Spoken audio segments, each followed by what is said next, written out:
Welcome to A Date with Darkness podcast, where I will be discussing the impact of hurtful and abusive relationships and how to overcome them so that you can move through your pain and get to the kind of healthy relationships you want, need, and deserve. I'm Dr. Natalie Jones. I'm a licensed psychotherapist based in California. While I hope that you find this podcast educational and informational, please note it should not be substituted for treatment with a licensed mental health professional. Also, due to the nature of the podcast, some of the information presented on the show can be sensitive to some of my listeners, so please note that listener discretion is advised. All right. Hello and welcome back for another installment of A Date with Darkness podcast.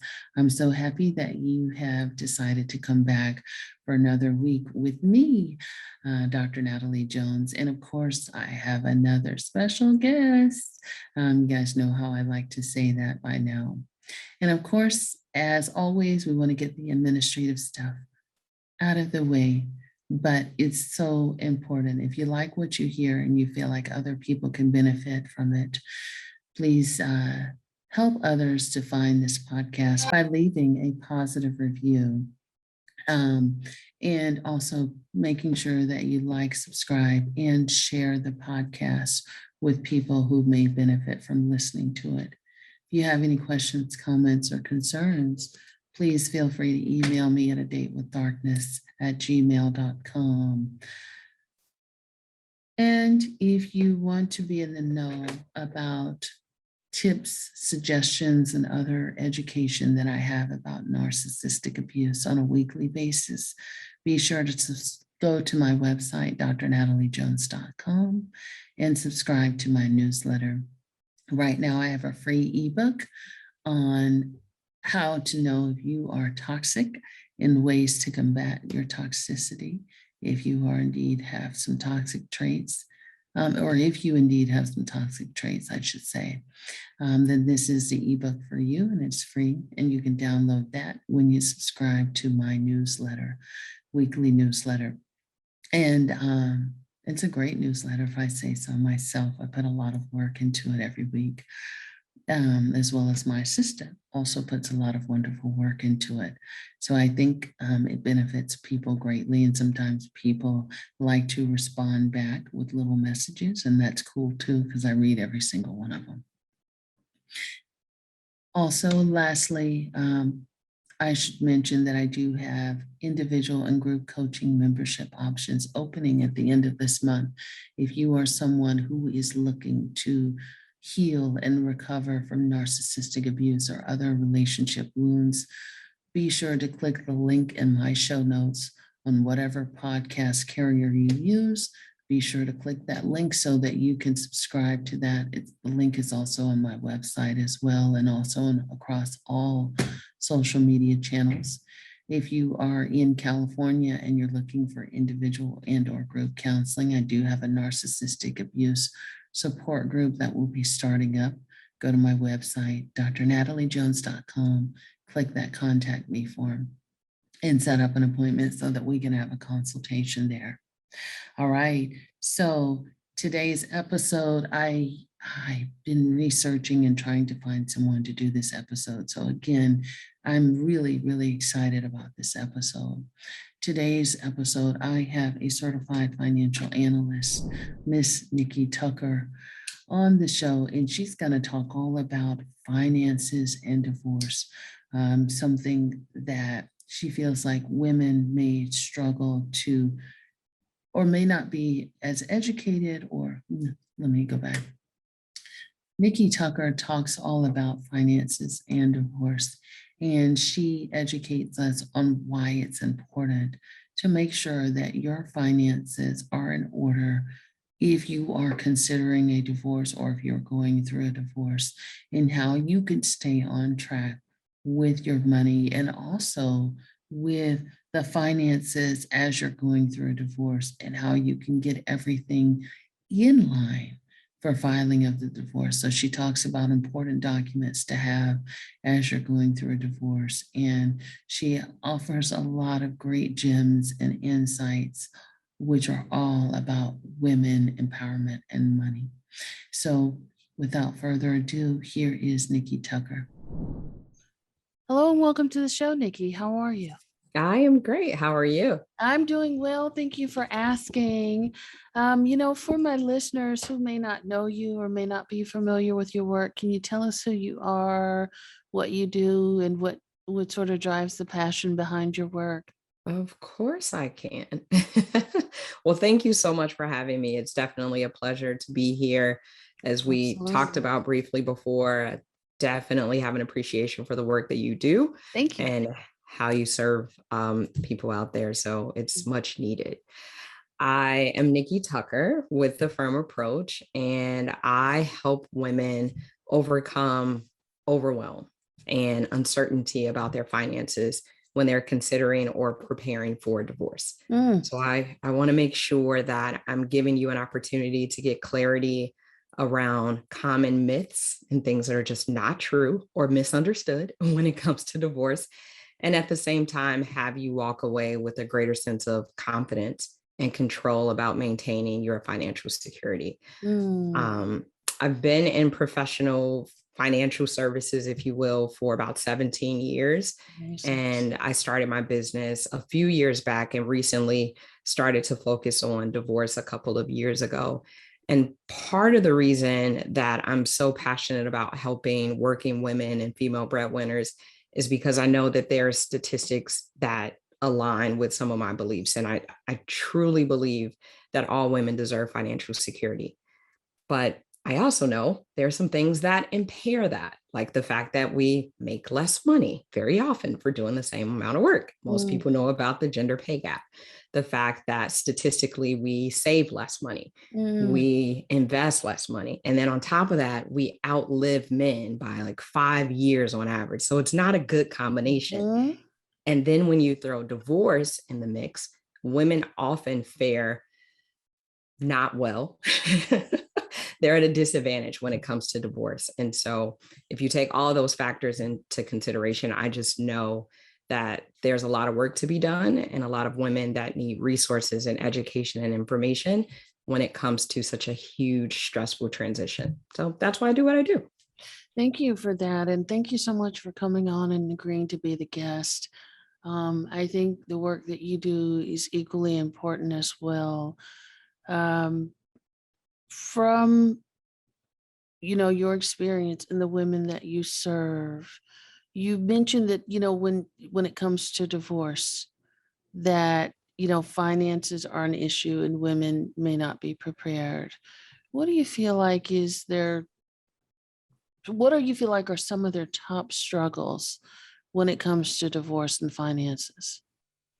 Yeah, there's so many. But one of the common things is very often, especially when we fall in love, and people think because I'm on the divorce side of the track that like I'm not pro marriage, and I'm super sappy. I love marriage, all those things, right? But I'm also a Mhm. realist. And I understand that marriage is basically transactional. You can Mm, be in love and you can be in a relationship and you can buy a home and you can have a baby and you can have all these things, right? And that's the relational side of it. But once you have to get the government involved, or once there are absolutely. legalities around this relationship, well, now it becomes like a business transaction. It is such a business transaction. And I've said that a few times, and sometimes I get a look from people, but I'm like, marriage is a business. It And is. sometimes you will find out what type of business you were involved in when you get a divorce. You will find out, if that person will let you go with benefits, or that person will just sever ties with you and try to take all your benefits away, or Absolutely. whatever the case may be. So I agree wholeheartedly. Yeah. And to that point, with thinking about it as a business, your spouse is your business partner. Hmm. And so what we often do is give away some of our power and our control around finances in our marriage. Mm, And when the marriage is ending, now we're struggling to get it back. So if you're asking someone in a relationship, and it's not always women, but generally you're going to find an imbalance in the relationship when it comes to money, money conversations, money topics. Sometimes you can ask someone, how much money does your husband make? I don't know. How much Wow. money do you have in the bank? I don't know. How many bank accounts do you have? Well, I know we have this one and maybe this one. And so there's this level of, I want to use the word ignorance, but I mean it in a very kind way, in just the sense that you genuinely don't know and you haven't had a need to. And so when you're going through a divorce process, it puts you at a disadvantage, an extreme disadvantage, because the person that has the most information typically can be more strategic. So while I am a certified divorce financial analyst, that's my certification, I call myself a divorce financial strategist because I'm more so concerned about helping women be strategic and be strategic upfront. Okay. Say more, because I want to hear more about these strategies, because I'm Yeah. intrigued, because there are, it's interesting because, and I say that because I can't tell you how many women come to me and they say, my husband and I are getting divorced. My husband is a narcissist. And I don't mean to imply that only men are narcissists, but there's so many women that do that, and so many women that kind of go through that, and they say, I can't even afford to get divorced, Mhm. because I don't have any money. I don't know, I don't know how I'm going to make it. I don't even know if I can afford you, or Yeah. whatever so it's very often that they're kind of living paycheck to paycheck, or they're having thoughts and conversation about money for the first time. Women who have, interestingly enough, have children, have worked all of Yes. their lives, at a job and made money, but, they just don't know, or they Mhm. haven't had conversations about money, about budgeting, about what the rest of your life is going to look like, and so much of that power, you're right, has been given away. Yeah. And that's the strategy part of it. We need to decide, what is the rest of your life going to look like? How do you maintain or regain a sense of financial security, Mm, or at a minimum, financial peace of mind? We all have the same primary goals for the most part when it comes to money. It doesn't matter if you're single or if you're married or if you're widowed, whatever it is. We want to pay off debt. We want to be able to retire mm, comfortably, whatever that may look like, depending on who you are. We want to have enough money in the bank for emergencies and to have fun. So that could be traveling for some people, sure. that could be going out to eat for others. We want to have a safe place to live. And especially when it comes to women who are going through a divorce, we want to have our children's lives disrupted as little as possible. We pretty much will all agree on those points. If you Mhm. don't have kids, then the last part is a non-factor. But everything else, that's what all of us are kind of striving to do. And so when you're talking about being strategic, and you just mentioned, I can't afford to leave, I can't afford to hire an attorney, that pains me. I cannot tell you how much it pains me to hear someone say it, Mhm. because a very simple strategic option for someone is, even if you're not the breadwinner, you have to grocery shop. You have to go shopping for the kids. There are times when you spend money where you could strategically put a little bit of money aside so that you can afford to move out at some point, or so that you can afford to hire an attorney. There are times when situations have women like in these positions where the man has decided to take all the money out of the account, Mhm. and the only bank account you had was the joint account with your spouse. Mhm. Now, again, I'm not blaming this just on men, but I focus on women. So that's what you hear me saying. So you can Absolutely. swap out the gender as a listener. But it's important for you to understand that you don't have to be in that position, and you won't know if your business partner will do something like that to you until it's too late. So, strategically, it's not a bad thing. It's not an unethical thing to have a bank account of your own with your own name on it. So you can spend your money however you want to during your marriage. You can still be transparent about it and have conversations about it with your spouse in a healthy relationship. Sure. But should that relationship take a turn, then there's a little bit of peace of mind for you saying, that's okay. If this doesn't work out, I got a little some set to the side, and Yeah. I know I'll be okay.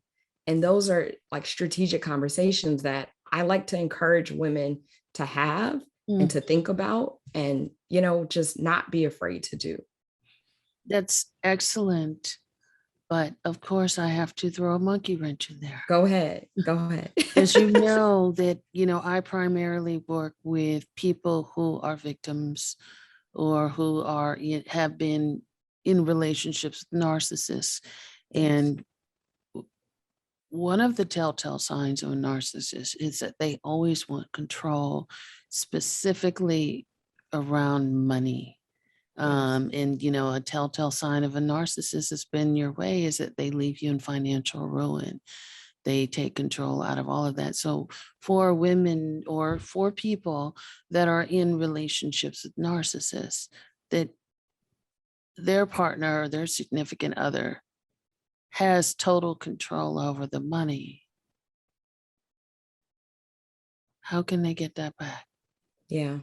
Well, a couple different steps, and I don't claim to be the Sure, expert sure, specifically when it comes to those types sure. of relationships, because there's definitely another layer of complexity, not just from a financial side, but clearly Absolutely. emotional and mental as well. But I think sometimes reaching out for help, obviously, to professionals like yourself or to family members, there's a lot of pride in admitting when you're in situations that Mm, are less than desirable sure, and sure. you do want to get out or you do want to seek help. Talk to someone that you trust. So if we take a step back, 9 times out of 10, I'm sure you would probably agree to this. Most people that end up with a narcissist, there are little clues and red flags popping up along the Absolutely. way, Mm-hmm. and we choose to ignore them. Understandably so. If there's enough education and conversations about these red flags and about these situations, the work that I do and the work that you do to help women understand how to easily identify them and kind of be on the lookout, ears open, eyes open, and saying, Natalie talked about this, Yeah, right? Nikki's yeah, talked about this. Uh-oh, what am I seeing? Like, maybe this person is a narcissist, maybe not. But now I'm going to be paying more attention. So that's on the front end. But on the back end, if you're already in it, you're struggling to get out, difficult decisions, lots of considerations, obviously. Finding someone that you can trust, even if it's not a professional, but a family mm-hmm. member, to say, you know, I want to get out of this marriage and I need to rent an apartment, or I need to look for a new job, or what, make some money on the side. There are a lot of things that can be done if you're open to the idea of it. You Mm-hmm. might have to do a lot of things in secret, and I Mm. think that's okay until you become fully confident in your power to leave or to seek counseling or whatever it is. And maybe your partner is not open to that idea. You may have to make some moves in silence and say, I'm going to tell one person that I can trust. And maybe they can help me figure out how to get more money if I can't borrow money from friends or something like that. Mm. But I understand that it's definitely trying for women that are in those situations. But you do have to put a little bit of pride aside, be a little more vulnerable with people, and kind of figure that out. Absolutely. And I'm wondering about that piece too, that you're speaking about the pride. When women come to you, are they embarrassed? Oh, absolutely. Mm, Uh, most of us take the demise of a marriage as a personal failure. mm, And so it's, what did I do wrong? I couldn't make it work. mm, We're taught to stay almost under any circumstances. So you have these cultural norms, these societal pressures, these generational issues, depending on the circumstance of your family and your network, where you're often made to feel bad when you leave a relationship and a marriage where you're unhappy, where you're mm. not fulfilled, where you're abused, disrespected. The boundaries and tolerances that people have are theirs. And what I encourage women to do is to decide what are yours. And if you've decided that maybe he's cute, maybe he makes a lot of money, maybe he makes everyone feel really special, but when we're behind closed doors, I feel lonely, I feel sad, I feel depressed, I feel isolated, I feel overwhelmed, underappreciated. It's okay Yeah. to make the decision to do what's best for you. And I remember I've been in therapy for years. I'm a huge advocate of it. Now it's more maintenance for me. Yeah. Call them when I need them. But I remember I would have conversations about really tough decisions. And my therapist would say, why do you want to make XY decision? And I'm like, because it's what feels right to me. It's what I want to do, but I don't feel justified in it. And he goes, the fact that you want to do it and the fact that it feels good to you is justification enough. You don't need to have other people's approval Yeah. or opinion because no one knows your situation better than you. Amen to that. Amen to that. And I think that's the piece that a lot of, abuse victims go through is, just worrying about how it's going to look to other people, because that's part of the gaslighting too, the shame, exposure, and things like that. I guess my question to you is, I have a lot of people that are probably listening to this that are in some very sticky situations around, maybe a spouse, or maybe not even a spouse, but maybe a boyfriend or, partner or something, and money. What are some of the red flags that maybe people can start paying attention to now that would maybe signal to them that perhaps they need to come see somebody like you and really get it together? Yeah. So a couple different things, and I think it depends on where you are in the relationship. If we're talking beginning, middle versus end, but a big red flag to me is having to turn over your paycheck. There's something to be said for couples that have joint accounts and can very maturely and kind of equitably balance having all money go into one place and then still have freedom and control to spend it however they choose to after, primary bills are paid for. There's another issue if you turn over your paycheck and you have no control and you have no say. That's a huge, huge red flag. Or if you have to account for every dollar that you spend. It doesn't matter if it's a $2 ice cream cone, a $50 pair of shoes. You're always being questioned about, what is this? What is this? Why'd you do that? Why'd you spend money on this? That's not financial freedom to me. That's not financial security. That's not having peace of mind. Yes, you should have conversations about money. You should have conversations about spending. And that's another thing. Women are often taught to feel bad about spending money. You earn money to spend it. I don't care what anyone says. There are ways that you can use money productively, but you should also be able to enjoy your money and not made to be feeling bad about that. And so if someone is constantly telling you, you spend too much money, all you do is spend money, and you're like, I don't even buy anything, right? Like, I bought a shirt 6 months ago. That was the last thing I bought. And we're still able to keep food on the table. We're still able to pay all the bills and relatively live the way we want to. Then I call BS on you spend too much money. So that's another way to have control over someone and make you feel bad about how you're managing your money. Most of us can use some level of improvement with how we manage. No one's perfect, so don't get me wrong there. But I do think women are often given a bad rep about spending way too much money when generally we don't. And very often it's because we don't even make enough to spend too much money on those things. I think the other thing, if I just highlight 3 things, is around credit. So credit and credit cards and debt is a passion of mine, and not in the sense of credit repair and all of that. I'm talking about maintaining a good credit profile because of the benefits it provides to you. I think we've been taught for so long that debt is bad and credit is bad. It's not. It's not. I work with millionaires all the time. And guess what? They take out debt and they have credit card debt. They use other people's money. And so it's not a bad thing to use debt and credit responsibly. Yeah. However, it is a bad thing if you're with someone, or it could be a red flag if you're with someone and they're always asking you to put everything in your name. Mm-hmm.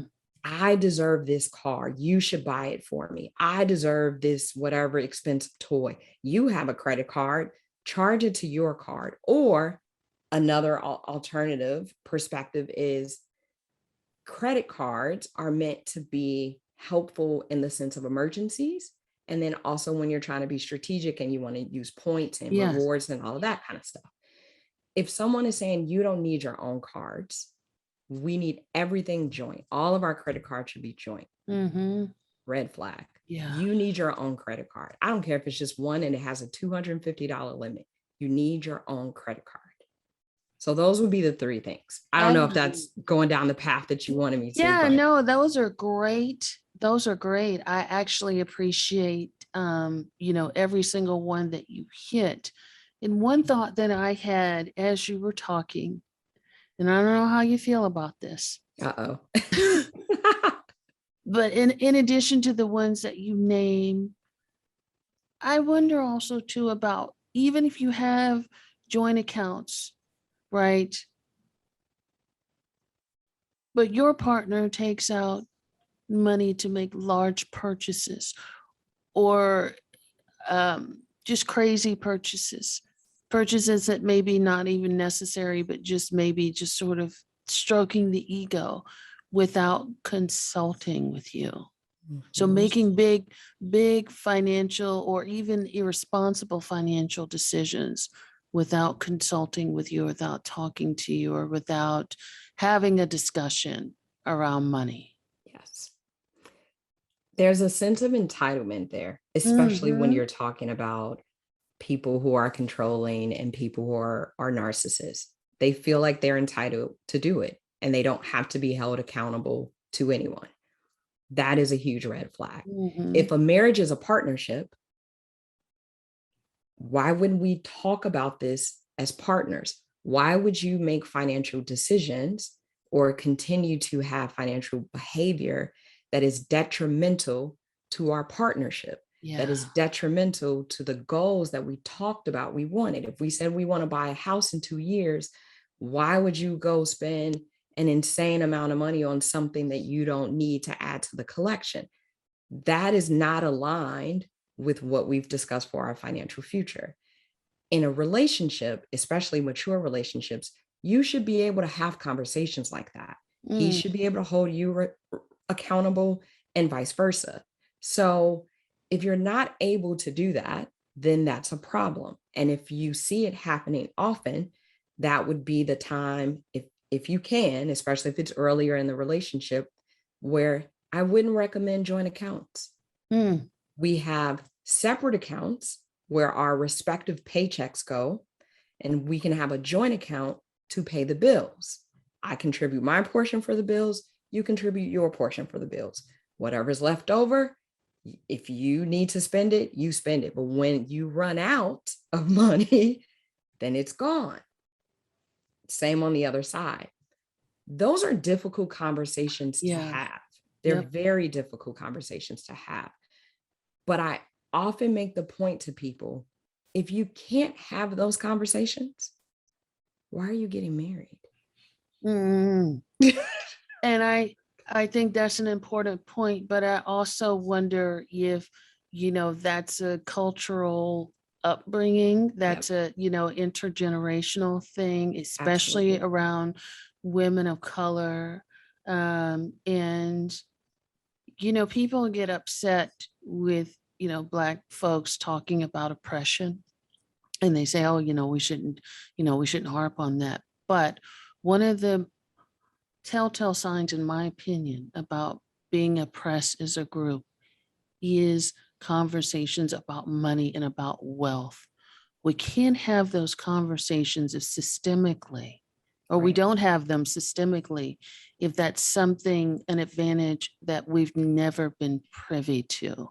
Yes. If it's something that doesn't happen for us. And while there may be folks that do well and have a little bit more means than others, when you talk about, again, the wealth gap, Mhm. and you talk about the top 1, 2%, how do we relate to that? Right. If we can't even have the conversations about it, how do we catch up? How do we make better decisions? How do we learn? And a part of it really is being exposed to conversations. If you can't have it in your household, because like you said, that's not the norm for your family, then at least listen in, tune in to conversations like Yes. this. Put yourself in environments, conferences, podcasts, news articles, whatever it is, to give you the intel that you need to make better decisions Mhm, until you're able to establish a pattern of behavior to do it on your own and then to begin to have the conversations. I mhm. have a 16-year-old son. I started making my son save his allowance, which all my friends make fun of me because it's not a big allowance, but I started having him save his allowance when he was around 10 or 11 years old. I opened a stock account for him around the same time, Mhm, just to get him used to the idea. I didn't need him to become an expert at trading stocks. I didn't need him to become an expert in personal finance. What I needed him to know is that it was safe and it was normal to talk about money. And it mhm. was okay to create positive money habits. So now when I give him his allowance, I don't have to say, make sure you split your allowance between savings, spending, and giving. He Absolutely. automatically knows what to do.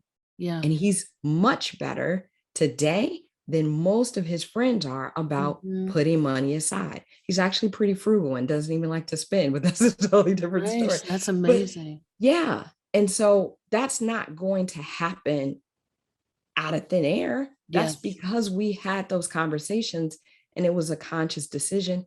And it's never too late. So even if you're Mhm. starting with a 16-year-old versus an 11-year-old, then you have some catch up work to do and you need to have those conversations on a weekly basis. I agree. I agree, because it wasn't that long ago that women or even people of color were allowed to even open up their own accounts and things like that. So again, these are Right. things that are available to you um, now. But again, uh, I just don't generation.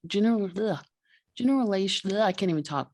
But anyway, historically, those are Yes. conversations that haven't been had. And I think the more we start to incorporate conversations around money and around what that looks like, the better off we can be in just knowing, what it is. And I think also too, the times that we're in, has a part to play. We're in the times of instant gratification. Amazon, click a button, it's at your door the next day. And I think a lot of folks like the idea of having what they want when they want it now. And so Absolutely. saving doesn't necessarily become as important. It doesn't until you're 50 and then you realize that you probably have to work 20 more years or so because of the decisions you made when you were younger. Absolutely. Absolutely. So it just comes down to choices. It may not be easy, as people say, but it's relatively simple. If you think about all of the financial advice, especially from a personal finance perspective, it's the same. It's the same. And that's why I said our primary goals are pretty much the same. There may be a lot of different ways to do it. There are a lot of different ways to pay down debt. There are a lot of different vehicles and avenues to save money, a lot of different ways to save for retirement, to invest. You can be as complicated as you want or as simple as you want. You can Hmm. park your money and let a robot do everything, or you can actively trade every day. Yep. Many different ways to Yep. build wealth. I would agree with that. And then, also too, the mental aspect of it. Yep. I think what a lot of people don't realize is that there is a mental or emotional component to finances, as you mentioned in the beginning. Sometimes it is, or a lot of times it is picking apart your money story. Yes. Yes. Or adopting someone else's money story. Absolutely. Or habits. Yes. Yes. And that happens a lot in marriages, where you walk into the marriage and you're pretty good with money and you have some money in the bank, and then you find out all of their traumas and issues and challenges, and you're like, oh, okay. And then you find yourself kind of emulating their behaviors and doing and you're like, wait a minute, I know better than this. Where did I go wrong, right? Yeah. Yeah. No, you're absolutely right. Money is emotional. I would never ever argue that point. There's a reason that spending money or saving money is tied to an emotion.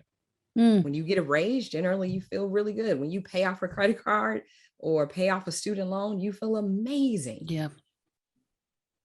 It's emotional, no question about it. But spending that time to understand why you make the decisions you make is also really key. And a lot of us don't do that. Or there's so much shame that we just kind of Yeah. avoid or put it Yeah. off. Don't want to talk about it. Don't want to think about it. But then the alternative is what? To continue to do the same things you've been doing and perhaps get the same result. Mm-hmm. We don't want that for you either. Amen. So if I'm someone who's listening to you, I'm considering divorce. I really want to get a divorce. Things are not good at home. I have no clue about finances or what's going on in our account. And I'm hearing you and I feel like, oh God, I got to get my stuff together. Yeah. But I have no idea where to start. Where should I start? Well, one of the things I would do is tell anyone to get organized. It doesn't cost you any money. And it sounds like one of those, like, oh, yeah, I guess that makes sense, right? You don't even think about it. But good financial management and financial peace of mind, answering questions like, how much money do you have in a bank? How many accounts do you have? How many credit cards do you have? You can answer those questions when you're organized. And I like to say the work that I do with people that are considering a divorce is helpful whether you end up divorced or not. Mm-hmm. If you get your financial life in order, if you become more organized, if you start building good financial habits with budgeting and, again, creating your own credit profile, etc., and you don't end up divorced, you're not going to be upset. You're not going to be like, oh, I can't believe my credit score went up by 100 points, right? Like, so the very first thing you can do that will cost you absolutely no money is to get organized. Start with an inventory of everything you own and everything you owe. Now, here is the good thing that leads down the divorce pathway, the connection. When you're going through a divorce, more often than not, especially if it's litigated, meaning you're going to court, and generally that's going to be the case if you're married to a narcissist, you're not going to be able to agree in mediation or go through a collaborative process. So you end up in court. Well, the requirement is a financial affidavit, a financial disclosure. So all the work you just did to figure out what you have, what you own, who you owe, you'll need that in your divorce process. That is step one. If you hired an attorney, he or she is going to tell you to do it. Absolutely. So I can agree with it. that's your free advice right there. But I also would invite you to connect with us in my community as well. Yeah. And so we send out information for free too, and happy to chat about that, when we get there. Yeah, absolutely. Yep. Because I definitely want to save some space for you to talk about that and how women can connect with you and what they would learn from you in your community, because I think that's important too. So I think that's really sound to really start budgeting and taking a look, right? And taking a look and not perseverating on what you use to budget. People kind of get hung up on the details. Is it Mint? Is it QuickBooks? Is it, all these other things, like what should I do? Yeah, Pen and paper, there you pen and go. paper. There you It's go. the easiest thing that you can do. Truly. You don't need a sophisticated budgeting system. If that's what you like and that's what you have, hey, that's totally fine. But if not, grab a sheet of notebook paper or grab a sheet of paper out the printer with no lines and write down what you need. If you can't remember, check your emails. Mm, 9 times out of 10, you get emails from every place where you have an account. Check your text messages. Take a look at the benefits you have with your job. mm, Do you have a 401k? Do you mhm. have life insurance? Do you have a pension? A lot of this information is very readily accessible to you, but you just need to spend a little bit of time thinking, okay, where do I start? It's Absolutely. overwhelming. Don't get me wrong. It can be very Absolutely. overwhelming, but it's doable. And if you're in the prep stage or even the consideration stage, because let's be honest, no one makes the decision to divorce overnight. You don't wake up one day and just go, I think I'll divorce tomorrow. It's a process. Once that conversation starts to happen, once that thought enters your mind more often than it used to, that's when I say you should start working behind the scenes just in case. I think it should be, I personally think it should be the entire time Oh, before you even absolutely. get married. I'm one of those people that like, you can have joint, but I'm also from the school of thought that I feel like you should also have your own because, again, in a business, right? It's marriage is a business, but there's you and then there's business. And there should be some individuation or separation from the business and just you. And people may disagree with that, but I just think that, I think that there should be some of you and just your stuff together if you choose to share that partnership and then his or her stuff, I separate. absolutely agree. I absolutely agree. I have a certification in mergers and acquisitions. And Mm, one of the things they teach you in that training is, when do you prepare a business to sell?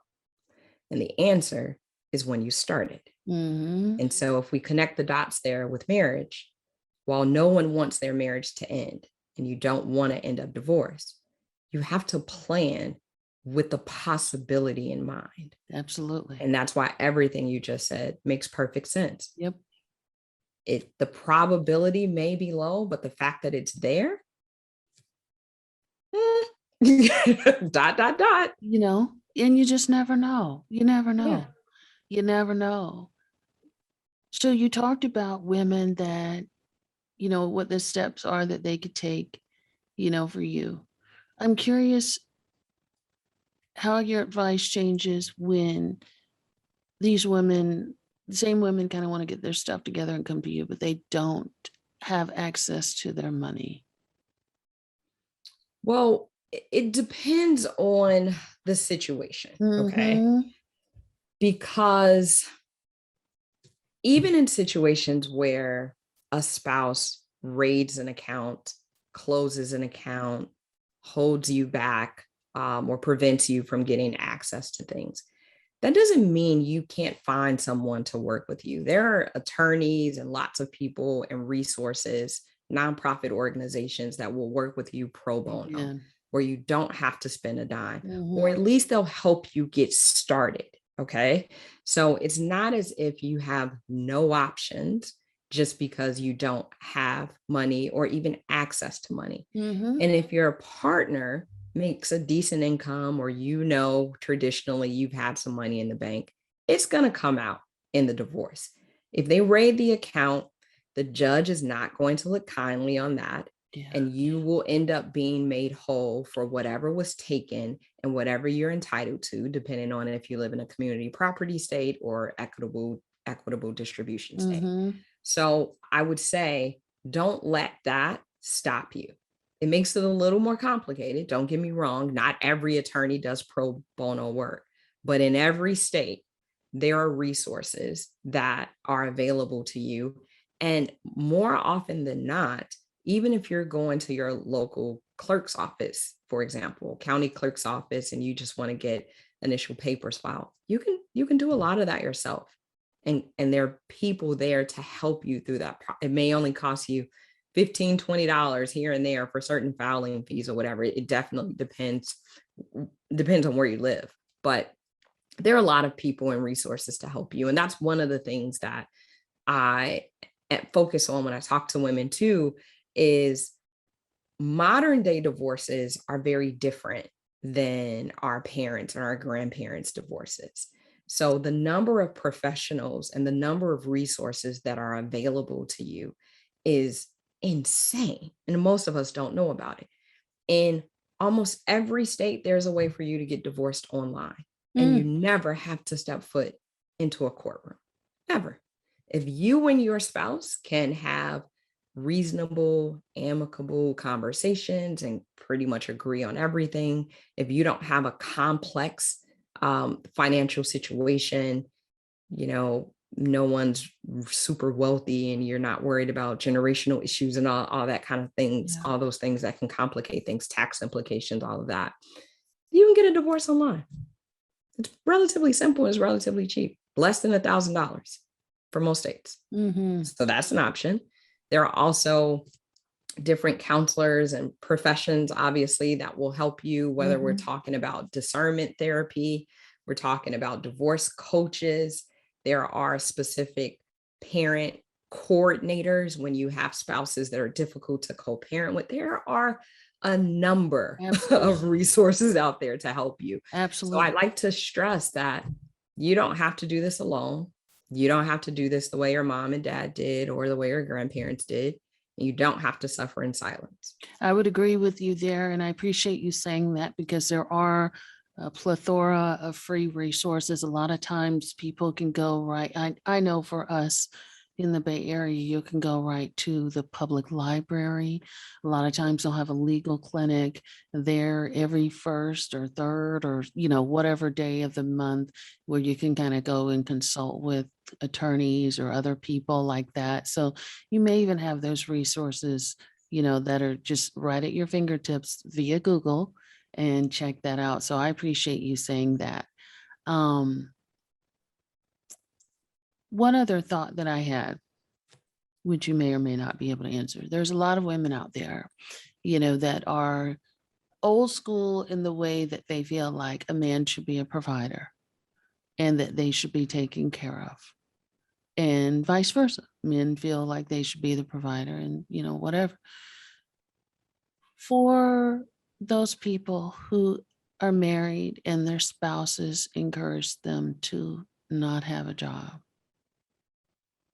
and be solely dependent on them, do you have any advice about that financially, or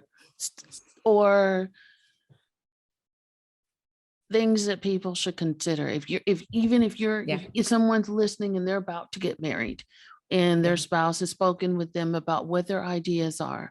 Hey, when we get married, I don't want you to have a job anymore. I want you to stay home, take care of the house. We're going to have kids. This is what it's going to be, and I'll make the money. Yeah. Well, I have mixed feelings. And probably because I'm biased, right? I am a working mom, longtime professional, and just very keen on the idea of having my own. So I struggle with the concept personally. However, I understand that it does make sense for certain families. And if that's what you want, that's what you want. The reality is, it's risky. It's risky. And so if you're considering marriage, you're not married yet, then I would also talk about options around protecting you. Sometimes prenups get a bad rep, and people think about, oh, you're going into a marriage with the end in sight. Well, marriages end. I mean, like it's a fact. So we should have a conversation about, well, what if this ends? What do you think would be fair? And maybe the answers are good enough and make you feel comfortable where you don't feel like you need one. And maybe they don't. And maybe you should have a conversation about the value of your work. Okay. Because if you're at the other end and you're going through a divorce, what I want you to understand is if you have been at home, if you have been taking care of the house, raising the kids, supporting your spouse in their career, their initiatives, their business, maybe you've been an unpaid secretary or something, the COO, but Sure. not really receiving direct compensation. Sure. There is value in that in the eyes of the court.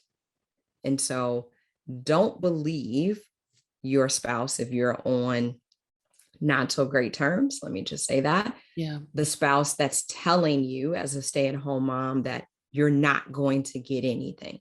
I'm not going to give you any money. You better take what I'm offering because you're not getting my retirement. You're not getting my investment account. You're not getting the cash. I'm giving you $2,000 a month, even though we have 5 kids and they're all under 5, right? And that's all you're getting. Don't believe it.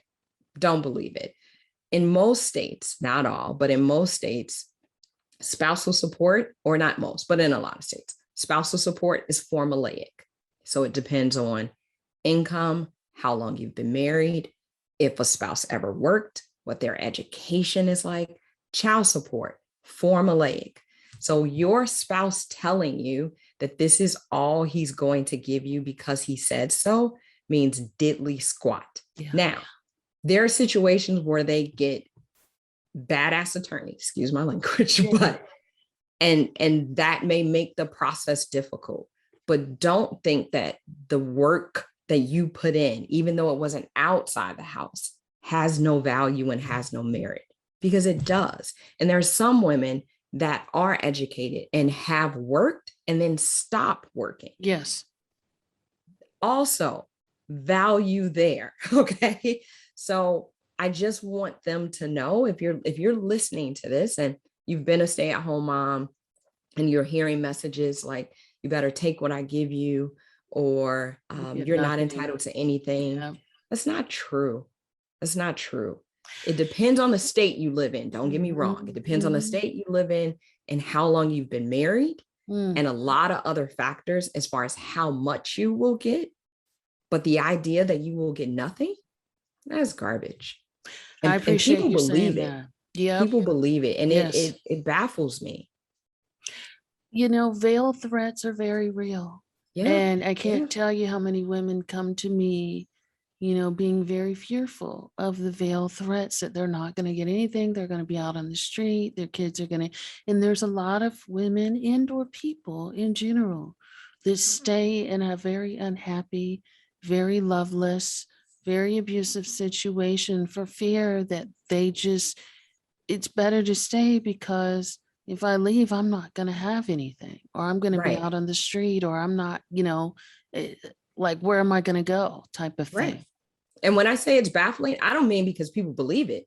I mean, because someone has the audacity to say it, right? Like you have no power. You have no leg to stand on where you're barking all of these relatively idle threats. The fact that you're even wasting your breath to do it is ridiculous to me.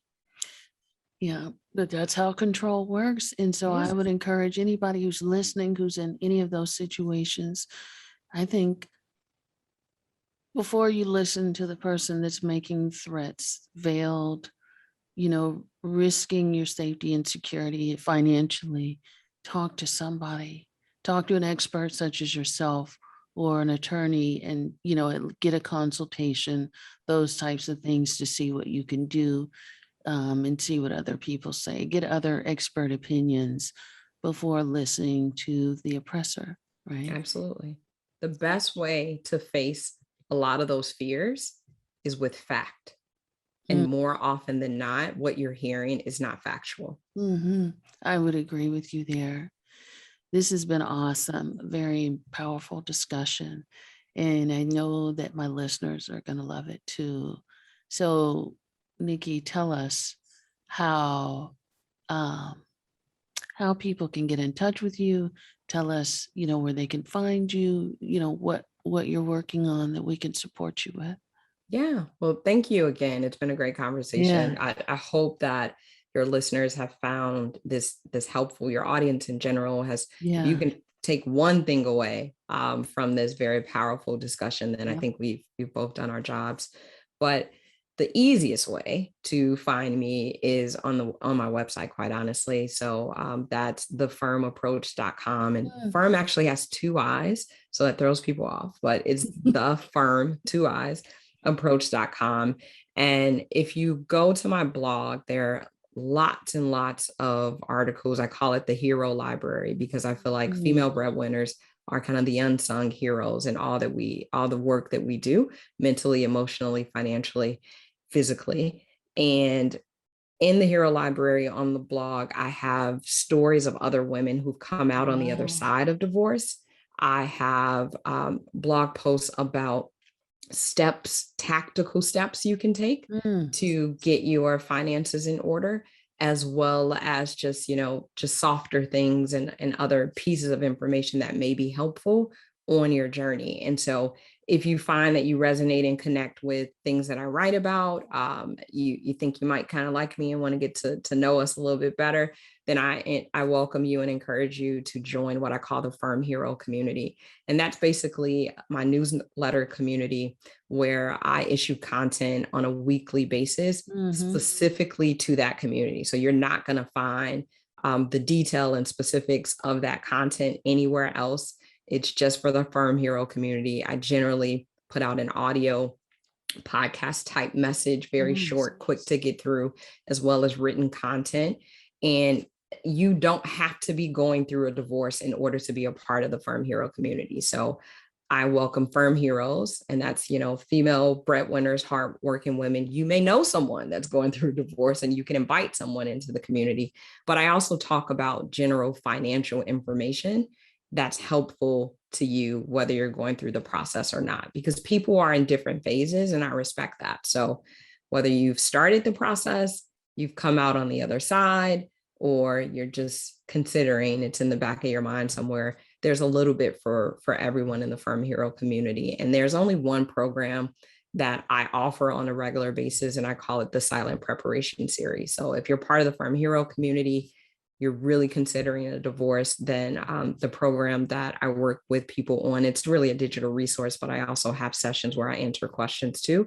That's the Silent Preparation Series. So that's where you go to learn, where do I start and what do I need to know before I start the divorce process. Mm. So I think it's relatively simple. I'm on Facebook, I'm on Instagram under the Firm Approach, and I can give you that as well, but you're going to get the most content and information on the site. That sounds amazing. I'm actually gonna, I'm excited to kind of check that out for myself. It sounds really amazing, the work that you're doing. I really appreciate the work that you're doing. It's, we don't have a lot of women of color out there having conversations around money, especially around divorce and money and protecting yourself, and protecting your financial well-being. So I definitely, I'm happy to support you any way that I can. And I appreciate all the work that you're doing and taking the time to come on the show today and speak about such an important topic. Well, thank you. Thank you so much for having me. I really appreciate that. Trying to fight the good fight for us. Absolutely, right? Heroes come in all kinds of capes, right? Absolutely. Yeah. Absolutely. So thank you so much. Thanks. Okay, would love to know what your thoughts were about this episode. I thought Nikki did an excellent job. She dropped a lot of wonderful gems, and I really learned a lot from her in this episode. And I really just appreciate the work that she's doing in helping to empower folks that are going through a divorce and trying to get money back. As we spoke about, a lot of times when folks don't have when they're not clear about what's going on in their bank account, there's so much shame around that. And I can appreciate people who are willing to help you overlook that and get you back on track so that you can be the best version of yourself. All right. So thank you so much for hanging with me, and you guys stay safe out there. And until next time, be well. Talk soon.